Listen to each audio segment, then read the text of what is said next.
Hello, friends. It's just Uncle Larry checking in on a Wednesday morning, beautiful Wednesday morning. It feels like fall is finally here, friends. I drove my dear boy Marshall to school today, and he was like, "It's actually cold, Dad." It feels amazing out there. I love this weather. Oh, as soon as I walk outside and feel that crisp coolness in the air, and it's not all muggy and jungle heat, I get excited. I get real excited. Hope everybody's doing great out there, checking in. Nice to see you. While I was gone, this guitar showed up. I was in Muscle Shoals. My guy that takes care of my house for me unboxed it for me, and he's a guitar player, so he always checks everything out for me, and he's got great taste in guitars. I said, "How is it, man?" Because he saw it before I did, and he's like, "It's good. It's really good. It needs a few things." And I'm like, "Yeah, I got home last night. He's right. It needs a few things. I think it's going to be a monster, though. First thing we got to do is do something with these frets. It's a 59 Les Paul Special, real clean. Got all beautiful hard shell brown case and all those paper, the case candy and shit. It's like real clean guitar. Look at the headstock. Real clean, big, chunky 59 neck. Obvious issues right out of the gate.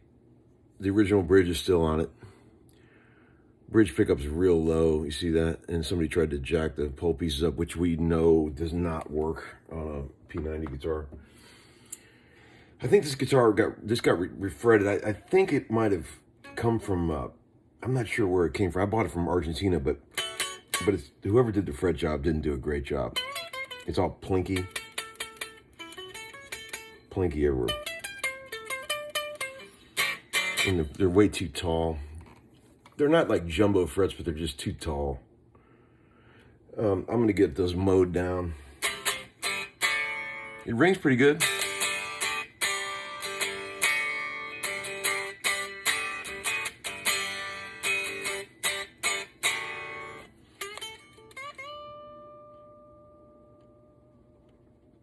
Good sustain.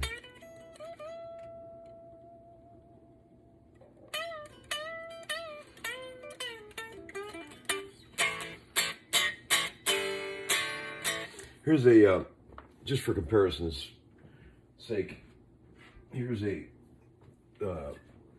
58 Les Paul Special, single cut with the right bridge on it, all set up perfectly. Smokier.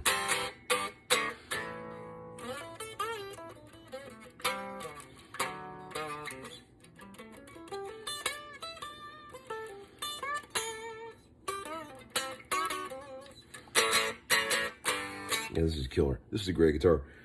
But we'll see what happens when we put this. I went out in the garage and I found an old stud finder. I didn't think I had one, but I'm very excited to find that. So keep that sound in mind right there. It's definitely a little more hollow than the 58. But I'll bet you that's because of that original bridge and the action's too low. And the frets they need to be lowered. But let's just see if we can get it in the same ballpark. Raise this pickup way up. Then we can just talk about bullshit while we do this. You know how we do. Typical bench video.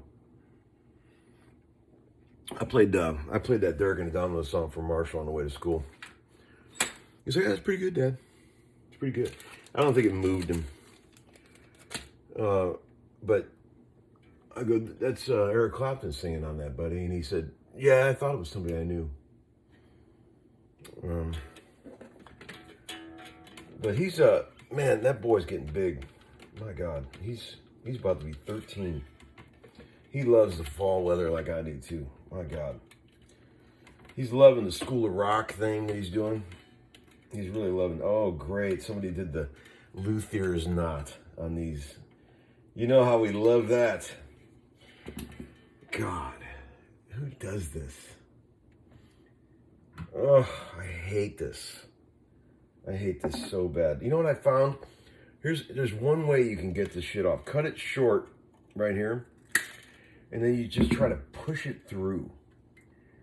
I mean, it's a fucking nightmare to get these off, no matter how you slice it.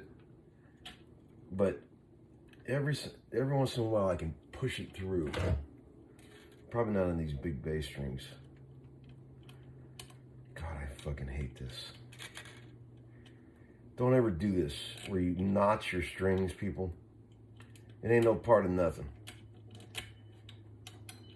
I don't care if Joe Walsh told you to do this in some instructional video in 1980. Don't do it. Okay. But yeah, this board needs to be oiled up too. But man, the School of Rock thing's working out good for them. They're both, I can tell they're both getting way more serious about music. Even though Leo's only 9. He's really starting to take his drumming more seriously. He's been seeing, oh God.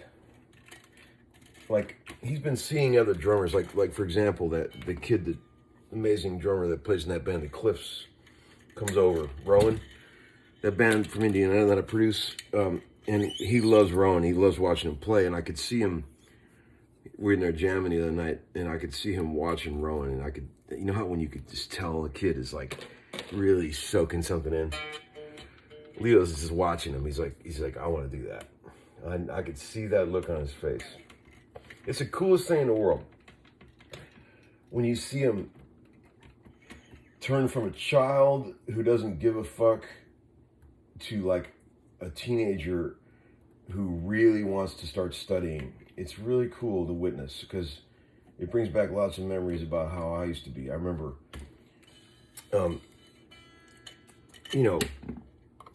musicians can't help. The nature of a musician is to compare yourself. Like, you could be nice about it, but that's all we ever do. I don't care what instrument you play. You watch someone else play, your natural inclination is to think, man, can I do that? What he's doing? Or is that guy doing that better than I am? Or can I do that better than he does? You know, that's just what musicians do. I get lots of comments on this channel like, man, I love you. You're inspiring, but you make me want to quit guitar. You know, I know that feeling. I know exactly what that feels like. Like, when I was younger, I used to go see amazing guitar players like Alan Holdsworth or Steve Morse in a club, you know, when I was a kid. And you're like, what the fuck, man? That's the same instrument I play, but look what he's doing with it, and then look what I can do with it. And you're just like, am I ever going to get to that level? I know the feeling, friends. Hopefully, as you age and progress, you can find your voice. That's the thing. Really, that's all that matters. And I don't mean find your voice like learn how to play bullshit guitar and then say that's your voice. I mean, learn how to do something interesting with a guitar and say that's your voice. You know, don't think of your limitations as an excuse, you know. It's always cool to be able to get better at the instrument, but there's a lot of guitar players out there that just have nothing but excuses. Like, it's I've noticed that since day one with guitar players. It's like, yeah, man, I can't play fast. I don't even want to play fast. You know, it's bullshit. You know, shit like that. It's like, come on, dude. Everybody knows that's bullshit. Of course you would love to be able to rip a solo if you could. You know, of course you'd like to be able to play a song like Tommy Emmanuel does where he plays all 3 parts. You know, of course you would. But instead of saying that's bullshit, I would never want to do that. Just be cool and say, wow, that's amazing. I can't do that, but it's amazing that he can. I think if you say it that way, that's cool. But if you criticize someone and say, oh, that's bullshit, I would never want to play like that. It's just dumb. I mean, people can see right through that shit. You know, it's like, it's just silly. It's absolutely silly. Oh God, I fucking hate this. These strings. I mean, who does this? You can't get it out of there. I gotta use this fucking, life isn't hard enough, friends. Before we put our strings on like this. It's not hard enough. It's on your Venmo. You show it. Of course, he never shows it. He hid it. There's some mechanism on there you can hide the transaction. You can hide it. He hid it. He should. Oh, I don't see it. Okay. Let's screw these pole pieces down into the pickup as God intended. Flush with the top of the P90. Okay.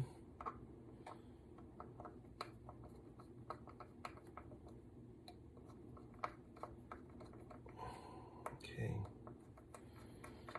There we go. Now we take the corporate screwdriver and we unscrew the bridge pickup so we can place the corporate foam underneath. Doesn't matter what kind of foam you use, friends. I've had people ask me that. The screws go right through whatever foam you stick in there, so don't worry about it. There's 2 holes and it's real easy to find them. It looks like somebody already tried to foam this. We'll take that old foam out. So there you go. It's like, this is what you'll see in there. You'll see that sort of ledged channel. I just take a nice piece of foam, stick it in there. It seems like it might be a little big, but it doesn't matter because it gets compressed. And then you put the screws right back through and it finds it real easy. See? Just like that. It only goes in one way. And then when a P90 is like properly raised on an old 50s Les Paul, you will see on the bridge pickup, it actually comes through the cover. The cover is exposed. It's just twisting right there. Okay. All right.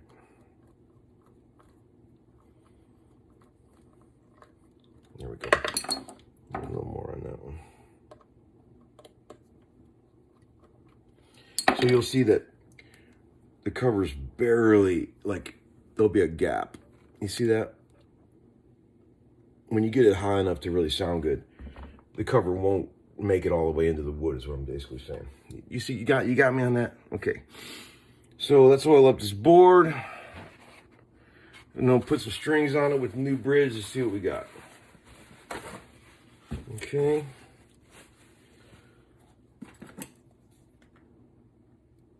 Stab the top of this to get it open. That's how we do that.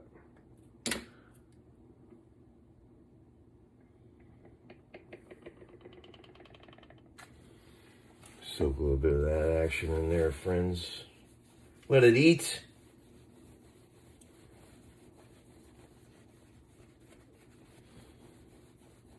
Yeah. Now all I got to do is mow these frets down. There's, I had that done on my 55 Black Custom. When I got it refretted, they did a good job, but the frets were too high, and it just felt like weird. So I took it to Doug Gerald at Rumble Seat Music, my dear buddy up there, sweet Dougie. And I said, man, just mow these frets down and make it feel. I don't like it when the frets make too much of a statement on a guitar. The frets just have to sort of blend in with whatever is going on the guitar. They can't be too much of a statement. You know what I'm saying? The frets should be like a good offensive lineman on a pro football team. He's doing his job, but you don't notice him. You know, he's not getting called for penalties. He's doing an excellent job blocking, but you just don't know it because it's just making everything flow seamlessly. That's how the frets should be. You don't want the frets being too noticeable on any guitar. You know what I'm saying? you don't want them sticking up too tall or being too much intrusion to what you're trying to play, getting in the way between your fingers and the wood. God, I'm getting weird today. It's okay.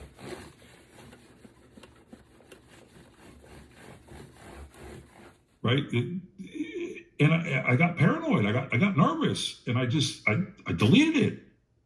I deleted my Venmo. I'd only used it one time. I think this guitar came from Emerald City. Pretty sure. I don't know that for a fact, but I think it did. Maybe they did this fret job. I don't know. But we'll see how it does with this new bridge. It may not be as bad as I think it is. Let's see. Let's see. Okay.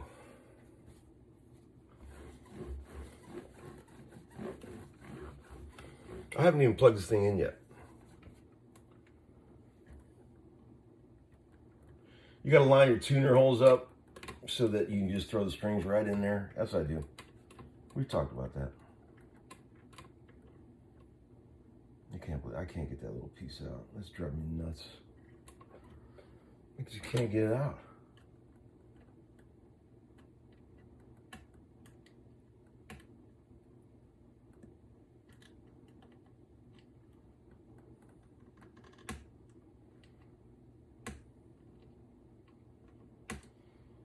Fucking hell. Yeah, whatever, fuck it. It's not going to be the end of the world if it stays in there. Not ideal, but it's beyond my pay grade to get that out of there. Do a little quick polishing. The corporate pick guard.